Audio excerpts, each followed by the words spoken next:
Welcome friends, मैं आपके सामने गौरव मिगलानी। जर्नल एंट्रीज का ये हमारा वीडियो नंबर 3 है। इससे पहले की 2 वीडियोस आपकी इसी यूट्यूब चैनल पर अपलोड हो चुकी हैं। पहली वीडियो में हमने जर्नल के बारे में देखा, क्या होता है, क्या फॉर्मेट होता है। सेकंड वीडियो में हमने सिंपल ट्रांजैक्शंस को रिकॉर्ड करना सीखा है अच्छे से, पूरे प्रॉपर वे के अंदर। नरेशन भी हमने सेकेंड वीडियो में ही सीख ली है, नरेशन कैसे लिखनी होती है। अब हम बात करते हैं थर्ड वीडियो के अंदर। इसमें जो हमने ट्रांजैक्शन रिकॉर्ड करनी सीखनी है वो स्पेशली परचेज रिटर्न, सेल्स और सेल्स रिटर्न से रिलेटेड ही है। तो सबसे पहली transaction, purchase goods from the Raman in cash. देखो इस ट्रांजैक्शन में क्लियर है कि हमने रमन से कैश में खरीदा है 1 लाख रुपए का माल।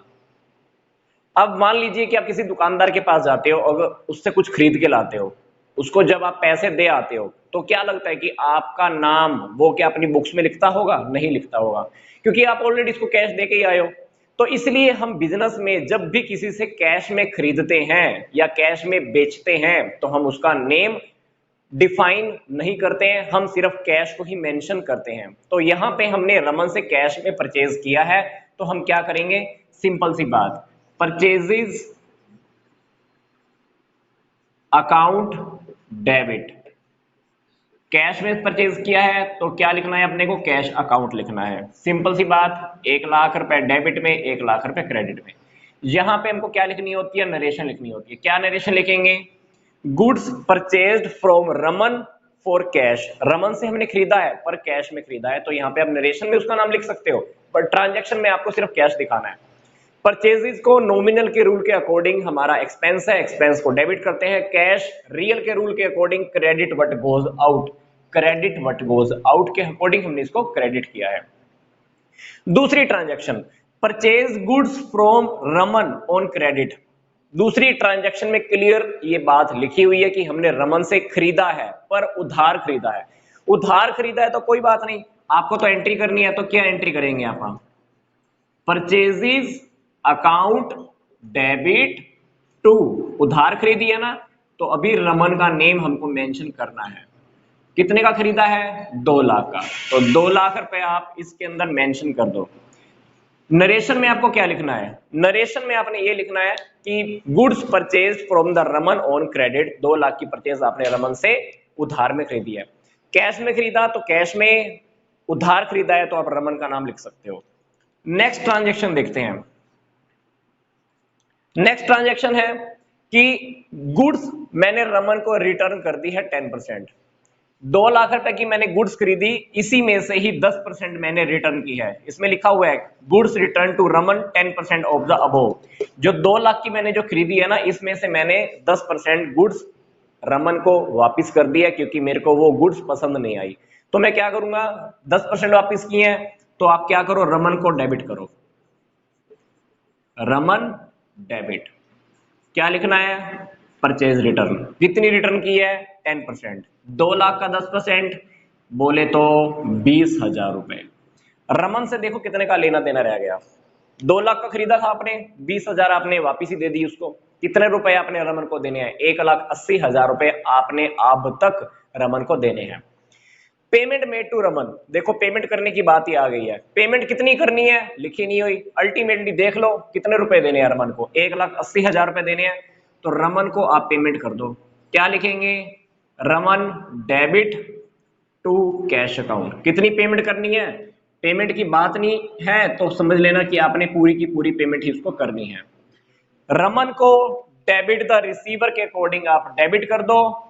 कैश अकाउंट रियल के हिसाब से क्रेडिट व्हाट गोज आउट के अकॉर्डिंग आप इसको क्रेडिट कर दो। किसी भी पर्सन का नाम जब हम लिखते हैं तो उसके नेम के आगे हमको अकाउंट वर्ड यूज नहीं करना होता। अगर आप लिखना भी चाहते हो तो आप पोस्ट ऑफिस लगाकर एस लिखकर देन आप अकाउंट वर्ड यूज कर सकते हो। रमन अकाउंट नहीं हो सकता है, रमन्स अकाउंट हो सकता है। तो ये हमारी 4 ट्रांजैक्शन कंप्लीट हो गई। नेक्स्ट देखते हैं, हमने एबीसी लिमिटेड को सेल की है। किसको सेल की है? एबीसी लिमिटेड को। कितने की सेल की है? 15,000 रुपए की सेल की है। देखो बात यहां पर क्लियर नहीं है कि हमने कैश बेची या क्रेडिट बेची, तो हम क्या मानकर चलेंगे कि हमने एबीसी लिमिटेड को हमने उधार में बेचा है, क्योंकि कैश लिखा होता तो यहाँ पे लिखा होता, कैश है नहीं, तो हम क्या मानकर चलेंगे कि एबीसी लिमिटेड को मैंने उधार बेचा है। तो एबीसी लिमिटेड यहां पे क्या है? रिसीवर है। पर्सनल अकाउंट के अकॉर्डिंग रिसीवर को मैं क्या करता हूं, डेबिट करता हूं। तो एबीसी लिमिटेड को आप डेबिट करो। क्या किया आपने, सेल्स किया है, टू सेल्स अकाउंट, कितना, 15,000 रुपए। तो सेल्स अकाउंट हमारा इनकम होता है, नॉमिनल के अकॉर्डिंग हमने इनकम को क्या करना होता है, क्रेडिट करना होता है। एबीसी लिमिटेड पर्सनल के अकॉर्डिंग रिसीवर है, डेबिट द रिसीवर। बात क्लियर नहीं थी, कैश है कि क्रेडिट है। कैश की बात होती तो हम कैश ट्रांजैक्शन मान लेते हैं, क्या एंट्री करते हैं, cash account to sale account, पर कैश में तो ये है ही नहीं, इसलिए मैंने एबीसी लिमिटेड के अकाउंट में लिख दिया है 15,000 रुपए। अब बात आती है कि एबीसी लिमिटेड ने 20,000 रुपए की गुड्स हमको रिटर्न कर दी हैं। एबीसी लिमिटेड ने कितनी गुड्स रिटर्न की हैं, 20,000 की गुड्स हमको रिटर्न कर दी हैं। तो 20% उसने हमको गुड्स रिटर्न की हैं। कितनी सेल की थी हमने, 15,000, 20% उसने हमको वापस दे दी। तो सिंपल सी बात, आपने क्या एंट्री करनी है, सेल्स रिटर्न अकाउंट डेबिट, किसने वापस की है, एबीसी लिमिटेड के नाम से आप लिख दो। कितनी एंट्री हो जाएगी ये, 3,000 रुपए लिख दो आप, क्योंकि 15,000 का जब आप 20% करोगे तो उसने हमको 3,000 रुपए की गुड्स रिटर्न की है। अगली जो एंट्री है वो है हमारी कंपाउंड एंट्री। कंपाउंड एंट्री को हम अच्छे से देख लेते हैं। हमने एक ही दिन सैलरी पे की है, वेजेस पे की है, रेंट पे किया है। ये तीनों के तीनों क्या है, हमारे एक्सपेंसेस। एक्सपेंसेस नॉमिनल के रूल के अकॉर्डिंग हम क्या करते हैं, डेबिट करते हैं। तो अभी हम क्या करेंगे, तीनों के तीनों एक्सपेंसेस को आप डेबिट कर दो एक ही साथ। Salary account debit, rent account debit, wages account debit. Salary कितनी पे किया आपने, 2,000, रेंट पे किया आपने 4,000, वेजेस पे किया आपने 2,000।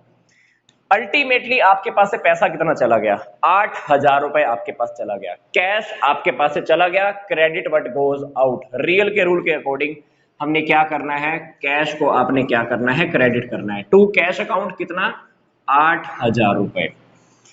आप इस एंट्री को अलग अलग करके भी लिख सकते हो। सैलरी की एंट्री अगर हम अलग करें तो क्या लिखेंगे, salary account debit to cash account 2,000। Wages की एंट्री अलग, wages account debit to cash account. Rent की एंट्री आप अलग कर सकते हो, rent account debit to cash account. पर ये एक एंट्री अगर हम इकट्ठी कर देते हैं तो इसको हम बोलते हैं कंपाउंड एंट्री। तो ये हमारा वीडियो नंबर 3 कंप्लीट हो चुका है।